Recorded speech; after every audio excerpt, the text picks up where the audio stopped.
It's tight and it's tough here in Croke Park. I can tell you, Henry Sheffield, Anthony Daly and Ken McGrath here with me in studio. Ken, we were saying before the match that if Waterford were in this game at half-time, that they would have a great chance. They most certainly are. Yeah, look, they have to be happy going in 2 points down. Could have been a small bit closer at the very end there. But I think for this Waterford team, we had to win close at half-time. And then hopefully we open up a small bit in the second half. But they have to be happy with the first half, how it went. And we've an extra score more than Kilkenny. 3 of the lads scored in the forward line. So they're starting to get going the last 10-15 minutes there and creating a bit of trouble. Morris is on top form. As we said before the game, Austin Gleeson is causing a bit of trouble out midfield as well. So look, all in all, we'll be happy enough in the first half. We'll just build on that and not give Kilkenny the chance we gave them the first 5-10 minutes for goals, and the game could have been out of sight then, you know. What's the view from a Kilkenny point of view, Henry? I mean, it is tight, as I said, but you're winning the match. Yeah, I suppose we expected it to be tight. You know, Anthony would have spoken about it before the match, and I think it's been really Kilkenny. They got the goal, which has been the difference between the two teams out of a piece of magic. To be honest, I suppose when we look at the scoreboard, we've only 2 players in the forwards who've scored, TJ and Richie. The rest of the forwards haven't scored, and that's unlikely, Kenny. We need those players, because if you had 1 or 2 more players ticking over the scoreboard, it would make a difference. So I think they'd be happy enough. But Waterford did get a bit of momentum the last 10 minutes, but Kilkenny have that goal there, which is great to have, and if they can obviously add to that, it'd be brilliant. You've just watched 35 minutes of that, Anthony. Does it make any wiser now? Yeah, like, it's not riveting stuff to watch, Michael. It's tight and tense, tough. Nothing given away, and Waterford really manning up to the thing, and as we suspected with these young guys showing no fear and coming out and expressing themselves here and having a real cut at it. Yet the goal threat seems to be with Kilkenny, got one and very unlucky not to get another one. How significant that could be in the second half, we'll see, but they are still that 2 points ahead. I know they've only the 2 scorers, but you'd wonder if Larkin and Fennelly click into gear. Aylward was won a free, Colin Fennelly has won a free, but if they got a bit more out of them, would that swing it a bit more? But what? Derek McGrath will be thrilled with the first half, and they'll be real upbeat inside in that dressing room. When TJ Reid bore down on that goal, Henry, and banged it into the back of the net, your former teammate Eddie Brennan said to me, "There's your hurler of the year." Well, he's obviously playing like that. It was good use of the ball. Owen Murphy used it out to Michael Fennelly, and I was actually looking at Michael saying it's a long ball into Ty de Burke was in front, but he didn't bore down. He used very much his intelligence. If you watch him here, Ty de Burke, it looks like he's going to be the winner, but TJ just comes in, doesn't play the ball, just puts his backside in, breaks the ball behind him, he's on it, and look at the finish. Just once the ball went in behind him, was only going to be one chance. But look, he's been absolutely magnificent. He's won frees, scored frees, tucked shoulders, but he just used his body there to knock Ty de Burke, sucked in Barry Coughlin, and basically that's it. He created that chance, and that's the space we were looking for from a Waterford point of view, but Kilkenny got that space and the right man in the right position to finish it. We were also talking before the match, Ken, about the role that Maurice Shanahan was playing in this team, and talking about the fact when Pádraig Mahoney was out for the season, that we thought Waterford would struggle for that.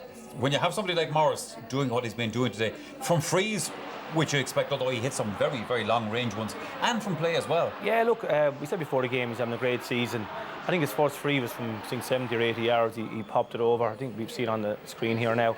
But look, he's leading the attack, and at time he's on his own. He's surrounded by 2 and 3 Kilkenny men, but he's causing chaos at times. And if we get a small bit more support up to him, Shane Bennett looks dangerous as well today. He got a good score from play the last couple of minutes, and but this is a great score. Probably peel off the man and tap it over. And look, it's a pure.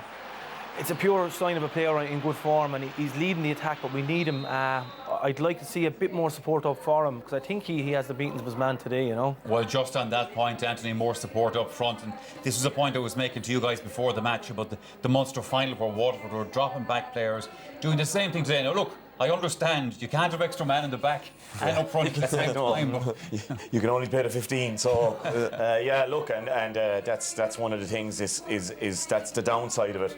And it led to the goal, unfortunately, with a nameless ball from defence. And we've seen Waterford given a couple of very good balls just before half-time where they won a free and worked a point as well. But like, if they try and give that aimless ball up the field, Kilkenny will swarm. Paul Murphy's the loose man back there, and he'll dominate under balls like that. They will get men back, they will sense the danger, and they'll snuff it out, Michael, every chance they get. Yeah, we actually have some clips picked out of that, Anthony, because I think it emphasises just the point that you were making there a moment ago. Yeah, like they have been shoving up, and Paul Murphy has had a shot for goal, but you just see here again, like, that, you know, young Bennett is trying to break forward, but they're just back in numbers. You just won't get past them, like 6 of them on 2 of them there in the circle. the other Waterford players are on the periphery, and Mikey Fenley comes away with the ball. Like, and in those situations, this is what we spoke about beforehand, maybe, that they are very, very hard to break down. And this reminds me a bit of the Limerick game last year in lots of ways, like where Limerick came with all guns blazing. And we see here, like, Waterford on the break, but like, they smell the danger and they get back, overturn Murphy again, real top-class defender, and launches another attack. Well, I suppose at the same time, Henry, where you would say that about Kilkenny, and it is true, Waterford have been very solid at the back as well. Well, sure, it makes sense. When we're looking at those clips, you can see all the Kilkenny lads back, but then you look at the other side of the field and it's all the Waterford lads.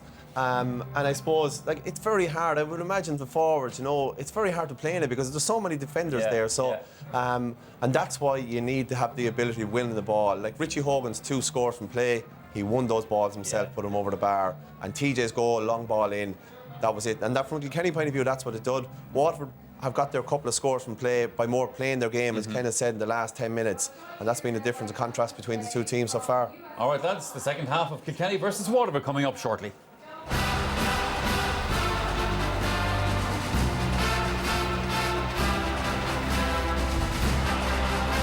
To 2 players involved in this match here today, and 2 guys, I suppose, that you would have expected to have a big game today. Maurice Shanahan and TJ Reid, the free taker on either side, but TJ, of course, also contributing that first half goal for Kilkenny, as indeed Henry Shefflin, he did against Galway in the Leinster final as well, which did damage to Galway.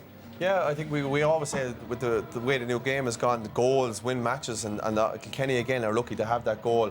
But I would just hope now Kilkenny come out in the second half. Like, it's been a 5-week break from the Leinster final to now.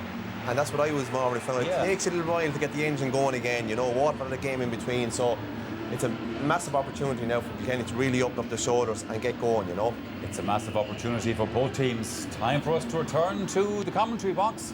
A couple of interesting spectators there, by the way. Donald O'Grady and Ger Canning.